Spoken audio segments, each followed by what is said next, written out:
ब्राह्मणाचा तर तो समर्थ देवता असय.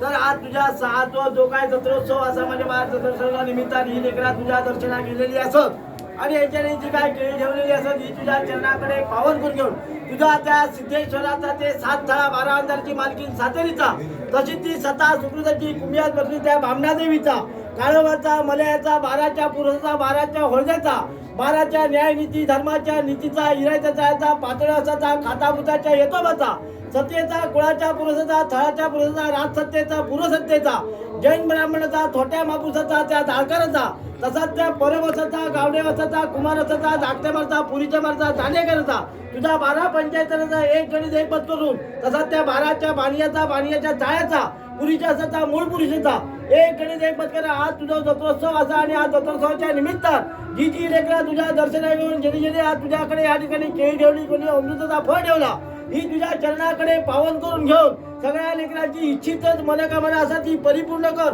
कोणाच्या कुटुंबाकडे असणारा क्लेश तुझ्या सामर्थ्यात दूर कर. ज्या ज्या लेकरांची जी जी काही इच्छा असा ती परिपूर्ण कर. कोणाची लग्नाकार्य जुळायची असेल त्यांची लग्नाकार्य जुळय.